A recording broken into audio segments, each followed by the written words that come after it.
What's up, guys? It's your boy Redneck Customs back here with part 2 of the 6.4 Powerstroke Rebuild series, where we finally start getting to build this motor. So real quick, I'm just gonna say I had a ton of logistics issues getting the parts. I'm gonna address all that, why it took so long to upload this part 2. I'm gonna address all that at the end of this series. I'm not gonna waste your time right now because you're here to see this motor get built. So let's jump right into it. First thing to do, obviously, thoroughly clean the block. All your passageways, get all the grit and stuff out of there. And the first thing we're gonna do is put our cam bearings in. So my machine shop, he does these for me. I don't have a cam bearing driver, not one that'll fit this size, and he does them for free. He just puts them right in, it takes them like 30 seconds. So if you're doing the cam bearings yourself, you should already know how to do it. Put your driver on it, push them straight in, get your block cleaned up, and then the first thing we gotta do is put our camshaft in. So since mine's on the engine stand right now, I gotta unbolt this thing off the back of it because the cam's gotta come in through the back. So let me get this on the floor, get the block all cleaned up, and then I'll show you what we're doing with the cam. All right, guys, so we have our block all thoroughly cleaned out. Went ahead and put assembly lube on the cam bearings over there. Cleaned up the camshaft, have assembly lube all over it. So we are ready to go in with it. Now, this might be a little tricky because I don't have it sitting on the floor. It's just strapped to the engine hoist. Just going nice and gentle with it so you don't scratch or scrape any of the bearings. I'm gonna kind of hold the block still with my leg here.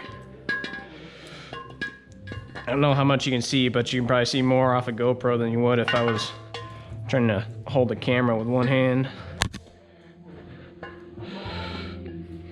So if it binds up like this, just gently wiggle it around until you find the center again.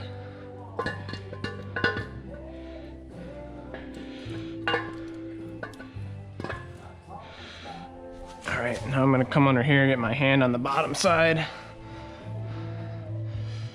Got one more to go.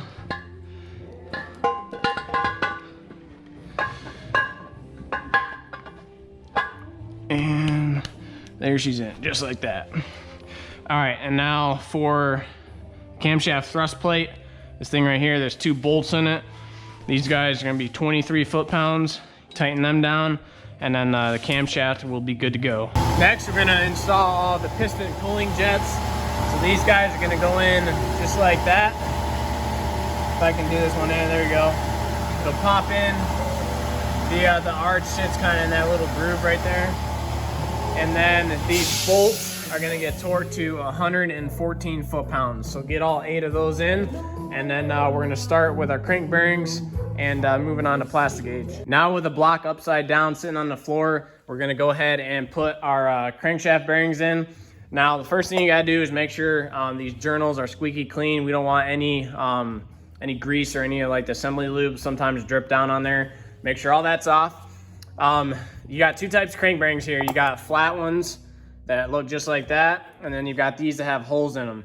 The ones with holes go on the block side, the flat ones go on the deck plate over there. If you try to put the flat ones on here, number one, it's not gonna line up because the tab's not gonna be right. And number 2, if it did go in there, you would be starving your crankshaft for oil because there's no holes for that to come through. So these are straightforward. Whoop, almost lost camera. They got a little tab right there. Put the tab, line up with a slot in the block, and then just go down through, put these in. You're gonna have 1 thrust bearing. It's gonna look like this. It's got these little wings on it. This is the number 4 slot from the front. 1, 2, 3, 4. If you notice, it's a little skinnier than the rest of the journals, so you can't really put it in wrong. This one goes on the block side because it has the holes in it, and it goes in the number 4 from the front or number 2 from the back. So put all of your bearings in, throughout the block, and then go get your crankshaft over there, get it nice squeaky clean, and set it in here dry. We don't want any assembly lube or anything on here yet. Put it in dry, go straight down with it because you don't want to slide it and scratch or mar up the bearings at all. Drop your crankshaft straight on, and then I'll show you what to do next. All right, now that you have your crankshaft in there, it's all nice and clean. Make sure this thing is dry. There's no oil or assembly lube or anything on it. Next, we're gonna take our plastic gauge. So this is what it looks like. You can get this right at AutoZone. It's gonna be that little, come on, focus camera. It's gonna be that little green waxy string thing in there. Camera's not focusing very well. But you're gonna take a little like 1/2 inch piece and you're gonna put it on each one of these main journals. So lay it right on the crankshaft, perpendicular to it. And then what we're gonna do is take our bed plate, put your other main bearings in this side on the bed plate, put your bed plate on. We're gonna torque all the bolts down. And what's gonna happen with that plastic gauge is when we torque the cap, the plastic gauge, the little green wax stuff is actually gonna spread apart. So then we're gonna take the bed plate back off and we're gonna lay this next to it. So however much that green stuff spreads apart will tell us what our oil clearance is. As you can see, the wider it is would be 1/1000s, the smallest is 3/1000s. So our clearances, our specs for this is, where are we? Main journal right here, oil clearance, we are good for 1 to 3.5 thousandths. So put your plastic gauge on the crankshaft in each one of the main journals, put your bearings in the bed plate, put the bed plate on, torque the bolts. The torque specs for those are, let me find them here. Main bearing cap, you're gonna torque all of them 110 foot-pounds, then 130 foot-pounds, then 170 foot-pounds. Torque all of them down, take your bolts back out, take the bed plate off, and then measure your plastic gauge. I'll show you how to do that when I get it off. And then after that's done, then we pull the crankshaft back out, lube up all the bearings, and then it can go in for the final time. For this first time, you put the crankshaft in dry. You don't need to worry about timing it to the camshaft. We're just doing the plastic gauge. Just make sure the crank is seated, the gear teeth are seated with the cam. And then when we pull back out, lube up the bearings, then it will need to be timed. I'll show you how to do that. So let me get the bed plate on, get it torqued, pull back off, and I'll show you what the plastic gauge looks like. All right, so we got the bed plate torqued, pulled it back off, and now we're gonna check out our plastic gauge. So usually it's gonna stick to the bearing surface and not the crank. So you take this piece of plastic gauge wrapper, make sure you have the inch side, not the millimeter, and then you're just gonna lay it and get this thing to cooperate. Come on, there we go. Just lay it next to the plastic gauge on the bearing, and whichever size is closest to is gonna be your oil clearance. So that is closer to 2/1000s than 1.5. 3/1000s is too skinny. So it looks like 2/1000s all the way down through. They're all about the same. So next thing I'm gonna do, put some brake cleaner in a clean rag, wipe off all the plastic gauge off the crank surface, and your bearings over there. Pull your crank out, put assembly lube on the bearings and only the main journals. Don't do the rod journals yet because we still have to plastic gauge those. Put assembly lube on it and then drop your crank in, and I'm gonna show you how to time it before we put the bed plate back on. All right guys, so I got the crankshaft back in. I have assembly lube on all the journals. So now I'm gonna show you how to time this without buying the ridiculously expensive tool from Ford. Most of the time you can't even get it because it's on back order. So I don't know if you can see or not, there's a hole in the block right behind the cam gear. Take a 15/64 drill bit, stick it through the hole in the cam gear, and that hole in the block, see that right there? That's gonna lock your cam gear in time, exactly where you need it to be. There's a hole in the bottom of the cam, or a pin right there. You want that to be facing down. I guess technically facing up because I had the block upside down right now. You want that hole facing up towards the cylinder heads. Then for your crankshaft, in order to time this thing, the issue is the cam gear has a little dot on it and the crank gear has a little dot on it, but you can't see them because this flange is in the way. It's my understanding if you take the flange off, you either have to scrap the crank or send it out somewhere to get rebalanced because this is balanced from the factory. So don't ever take this off. The way you're gonna time it though, you can see the crank flange has this little pin on it. You want that facing down towards the cylinder heads. That facing down, your drill bit pinned in there. And then as long as everything's good, you're on the right tooth, you can take this square right here. Sorry, the video cut off. As long as you have this pin lined up with that drill bit and you're on the right tooth on the cam gear, you can take the square, and both the edge of the drill bit and the edge of that pin will line up perfectly with a square. This has to be on a level surface, so the square's gotta be level with the surface of the block right there. As long as that's level and you're on the right tooth between the crank and the cam, that will be timed right there. So that's how you time that. The only other thing left to do is put assembly lube on the deck plate there. Put that back on, retorque everything. 110 foot-pounds, 130 foot-pounds, 170 foot-pounds, and it'll be done. I didn't show you the torque sequence for that.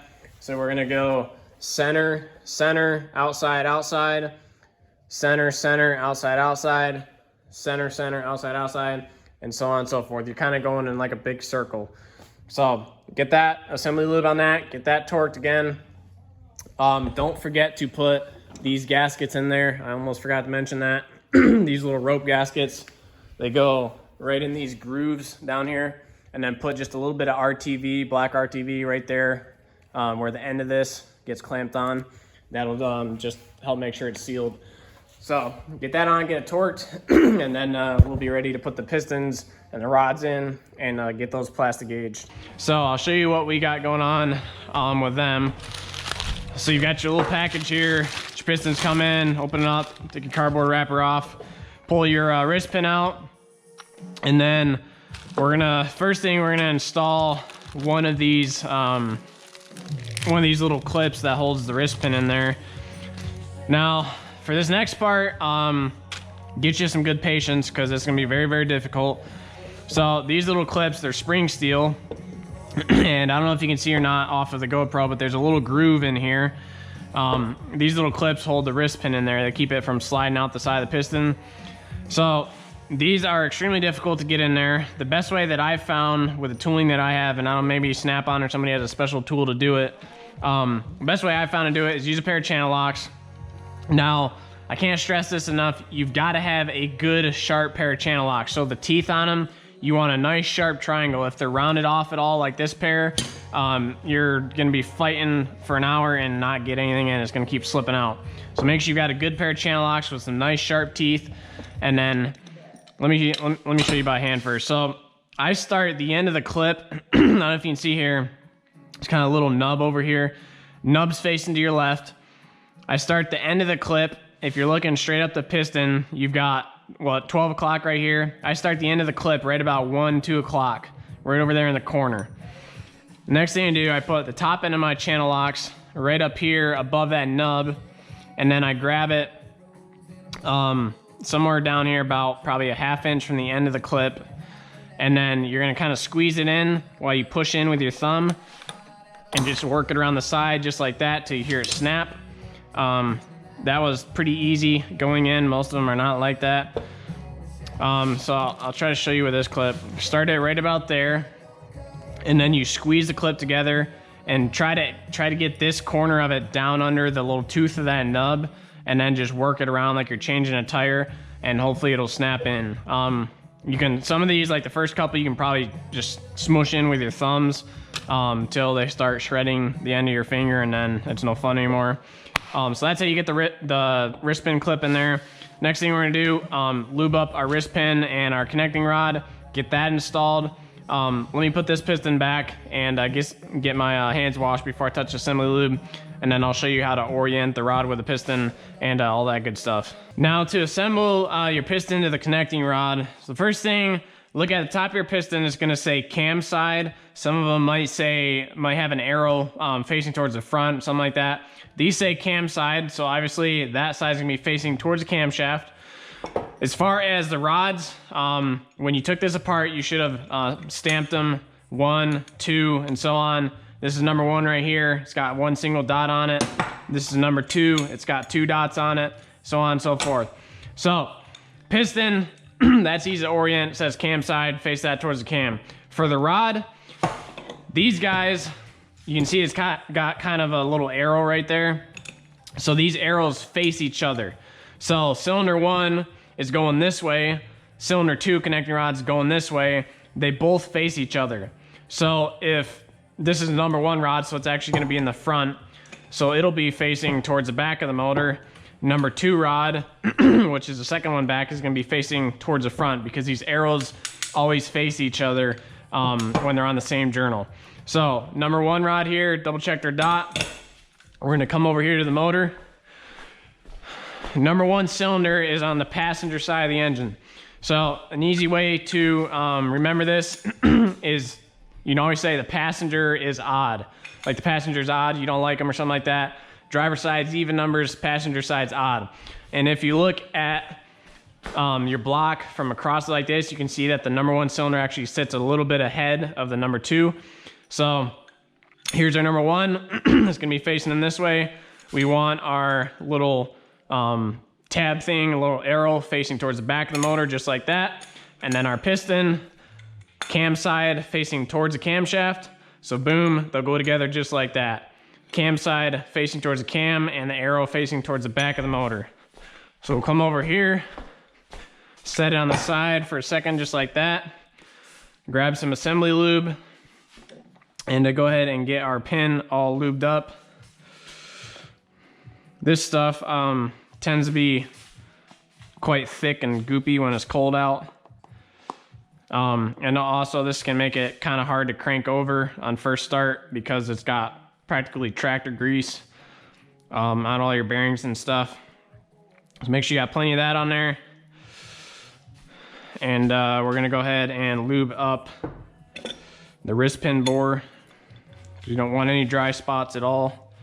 I'm gonna take a little off of the wrist pin because I got a little extra on there. Good, just like that. Same thing with the piston. Lube up those bores.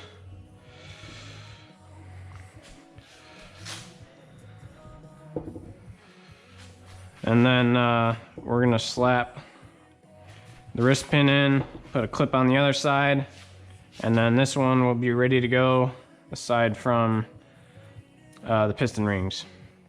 So again, cam side facing towards the cam, arrow facing towards the back of the motor, just like that. Drop your wrist pin in, make sure we didn't collect any dirt, hair on it. This thing to go in there. Boom, just like that. Make sure she's nice and free, there's no like tight spots, anything like that. And she is good. So let me get these other 7 done, and then obviously put your other clip on this side here. Let me get these other 7 done, and then I'll show you how to install the piston rings. Now that we have our pistons assembled onto the rods, we're ready to put the piston rings on. But before we do that, we need to check the end gap on our piston rings in each cylinder. So I don't know if you can see or not, the piston ring is labeled top. That means that faces up towards the cylinder head. That doesn't necessarily mean it is the top piston ring. Mine, the bags are labeled. Typically you'll have a piece of paper like this, comes with the piston rings, and it will say, you know, which color ring is which. So to check your end gap, take your ring, squeeze it and put it in the cylinder, just like that. Be careful because these things can break. Take your piston that doesn't have any rings on it yet and put it in the cylinder and just square it up. Make sure that ring's nice and square. And then to check the end gap, you're gonna get a pair of feeler gauges. Let me find mine right here. Feeler gauges, and you're gonna stick it, let me grab another ring. You're gonna stick it in the gap between the piston ring. So we need to find out what the gap is for each ring in each cylinder. I have no idea where the GoPro's pointing. I don't know if you can see that. So put your feeler gauge in there, check the specs on it. So here are the specs for 6.4. And I have 2 different ring specs here. There's a Ford spec and there's an international spec. I prefer the international because they're tighter. Your Ford specs for the top compression ring, you've got 11 to 31 thousandths. For the secondary compression ring, you've got 56 to 76 thousandths, which is a huge ring gap. That's why they leak a lot of oil, or sorry, a lot of diesel down in the oil. And then for your oil ring, you've got 9 thousandths to 29 thousandths. International specs are a little bit tighter. That's why I like them, especially on the secondary compression ring. So that's how you do that. The next thing, let me pull this ring back out. Let me get the piston set up over there, and then I will show you how to put the rings on the piston. Real quick, the instructions here, it says do not spiral the compression rings on the piston. So what that means is you don't want to try to put this thing on like you're changing a tire, just work it around the corner or around the edge like that. We're actually going to use this little guy here. This is a piston ring spreader. I got this right from AutoZone. It's like 13 bucks. You put it in the end of the ring, spread it apart just like that. Obviously be careful, you don't want to spread it too far and break the ring. that's how you do that. So let me get my piston situated over there, and then I will show you how to put the rings on. So here I've got the oil ring. As you can see, this is a or I guess technically a 3-part ring. You've got the spring part that spreads it apart right here. So this is gonna have a gap in it, and then the other portion of the oil ring is gonna have a gap in it as well. Now you wanna stagger these gaps. So put one facing this way and put one facing that way. If you have both of them lined up, you're gonna have an oil leak right there, and your brand new motor is gonna smoke. So let me get this one on. The spring part goes pretty easy. So I'm gonna face the gap on the spring on the cam side of the piston, this thing to cooperate, and then take the outer part of the ring. I'm trying to figure out a good way to do this. Be very gentle with this, we don't want to break them. Whoops. Pull this back off. I put that gap on the wrong side. There you go. Put your gap 180 away from the other one. And then get this seated around the outside of that spring. These are kind of a pain in the butt to get on.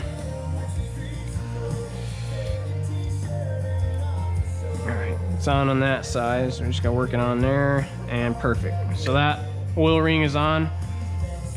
For next one, we've got the secondary compression ring. Pay attention to, it says top, so we want that facing up. Now, like I read to you off of that piece of paper, it says to use, don't spiral it on, so use a piston ring spreader.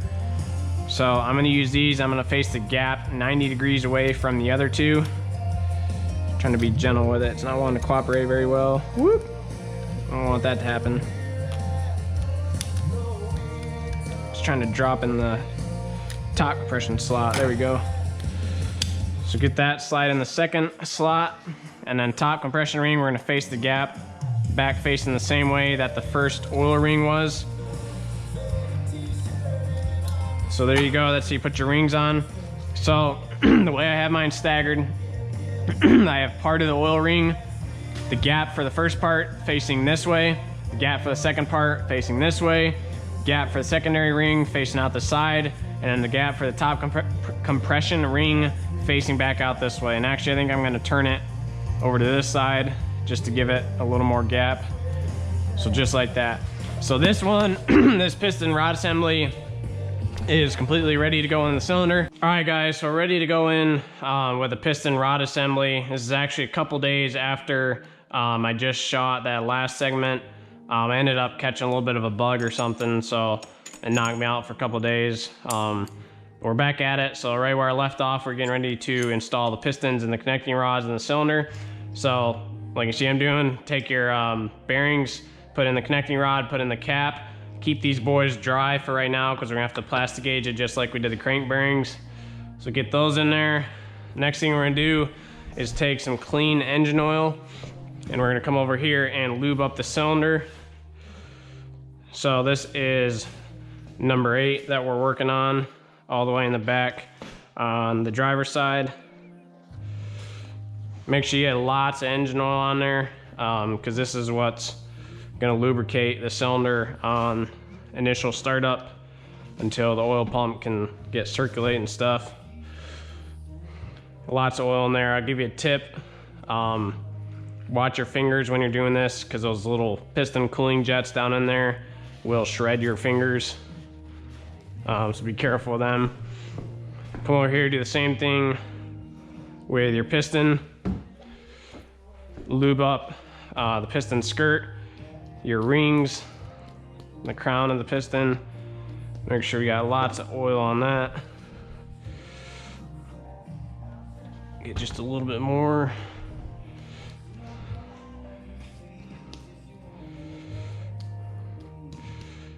And this one is ready to go in. So just like before, make sure all your ring gaps are aligned where they're supposed to be.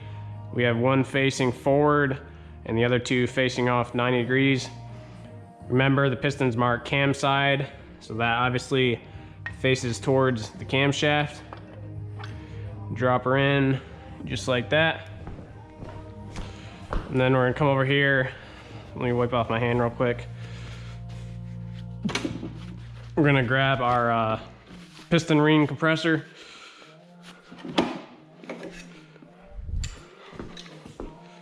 Some people will put the ring compressor on the piston and compress the rings before you stick in the cylinder. Personally, I do it this way just because it tends to work easier for me.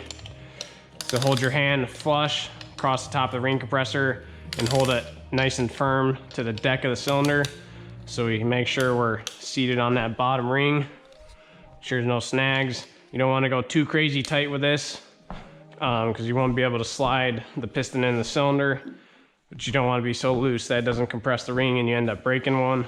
And then just gently tap it in just like that. We're only going to go in as far as till the piston, just top of the piston is just below the deck surface on the block. We don't want to go too far and end up hitting the crankshaft with the bottom of the connecting rod and putting a scratch on or something, because that won't be good. So next thing I'm going to do is turn the block upside down so we can get to the crankshaft, and then we're going to go ahead and plastic gauge the bearings. I'm not going to show you how to do that. That's exact same as what we did on the main bearings for the crankshaft. Put your piece of plastic gauge on there, measure it out. I will give you the oil spec for these. Where are we? It's going to be the same as a crank, about 1 to 3.5 thousandths. So as long as that checks out good, then I'll get it flipped over and I will show you how to torque these guys, and then we'll be done with the rotating assembly. To assemble the connecting rod and the cap to the crankshaft, the first thing you're gonna do is plastic gauge it. That's gonna be the exact same way that we did the main bearings on the crank. As soon as you plastic gauge it and check that your clearance is good, go ahead and put assembly lube on the bearing on the connecting rod, and then push it up nice and tight to the crankshaft just like that. And this bearing's rotated just a little bit, so I'm gonna flatten it back out just like that. Push it back up tight. Then same thing for the cap. Gonna go ahead and put assembly lube on that.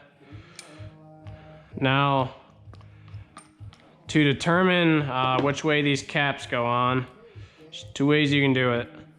You should have, before you took it apart, you should have marked it or staked it on the cap right here. See all the little dots? And so you can line up those dots with the same side of the connecting rod that has the dots on it. Or the other way, like I mentioned earlier, is you see these connecting rod caps kind of have little arrows on them. These arrows always face each other. They face towards the inside of the journal. So you can see all the way down through there, the arrows face each other. And that's a easy way to line up, make sure you have it on the right way. So now we're gonna go ahead and torque these bad boys. These are gonna be 33 foot-pounds to start out with. And then we're gonna go up to 50 foot-pounds for the final torque. So let me get my wrench on here. I use a snap-on. This one can do angle, which I'll show you later on, can be super, super handy when it comes to the head bolts if you're using the original stock style head bolts, because they use 2 90-degree turns. So the snap-on can be real helpful with that. So now we're gonna go up to 50. The thing about these electronic snap-on torque wrenches is you have to have a nice, gentle, steady pull for it to give you a good torque reading. Look at that, 50 foot-pounds right on the money. If you're real jerky with it or something, it's not gonna read real accurate. There it is. So now our rotating assembly is completely done. So I'm just gonna put my little pry bar on the end of the crankshaft here, spin it over, just make sure everything's free, which it is. So the next thing we're gonna do is assemble the windage tray and the oil pan. So get your rags and brake cleaner, clean all this oil residue off of here. And then I'm gonna grab the windage tray over there, show you what gaskets we have on that, we'll get the oil pan on this, and then we can set it on the ground and start on the heads. For your windage tray, you're gonna have an O-ring gasket around the outside, just like this. It's gonna be the one that has a hole in it for your oil pickup. Flip that bad boy over and drop it on just like that. Before you actually bolt this on, get some clean engine oil and run it around that seal. Just kind of lube it up, make sure it seals good. So there's gonna be 9 bolts around the outside of this, or in the center, sorry, to initially bolt this on. And then these up here will be bolted through the oil pan. So bolt that on. Then for your oil pickup tube, this guy right here, 2 bolts. Those are the 8mm as well. Don't forget this O-ring, black O-ring right here. It should be in your bottom end gasket kit. If you forget this O-ring, you're not gonna have oil pressure. So, or you might have a little bit of oil pressure and end up burning your motor up. So don't forget that guy. Once that's on, put another O-ring gasket around the outside of this. That one's gonna be annoying trying to find it, how it goes on there. They do have a little kind of round locating tab right there, but it just seems like they're a pain in the butt to get to go in. One piece of advice, you can see these guys are kind of flat on one end and like a triangle peak on the other. You would think the triangle peak goes in first into this end, but actually you want the flat end in, and the triangle peak faces the part that it's sealing against. So get that on, get your seal on, then you can put your oil pan on over there. It's gonna be a bunch of 8mm bolts all the way around the outside of it. Tighten these down evenly. So go back and forth, crisscross. If you try to tighten one down in the corner by itself, this is aluminum, you're gonna pull the threads out, and then you're pretty much screwed. So be careful with them when you go in. There's gonna be, I think, 5 longer bolts, 3 up here in the front, and 2 right here in the back in the middle. Get them bad boys on, and then I think probably the next thing we're gonna do is flip this back over and go ahead and put our cylinder heads on. All right, guys, that is gonna wrap up part 2 of the 6.4 Powerstroke Rebuild series. I'm actually editing part 2 right now while I'm talking to you. Unfortunately, I had a ton of issues getting this part 2 uploaded to YouTube. Just the editing software that I used and the equipment that I have available to me right now. I just had a lot of issues doing that. So part 3 will be up right behind this, I hope a lot sooner than part 2 was. Part 3 is gonna be starting with, I believe, installing the cylinder heads on a block. I believe that's where I left off. So if you like the series, you like this video, like it, subscribe, follow the Instagram, all that good stuff that helps support the channel, keeps me going, and I will keep pumping out these videos just as quick as I can. I work full time and I do this YouTube thing kind of on the side. It's on the back burner. I just have a lot going on, but the sooner I can get this channel growing up, hopefully someday I'll be able to do this full time, and I will be able to put a lot more time and effort in these videos. So like I said, if you like, subscribe, all that good stuff, and I will see you in part 3.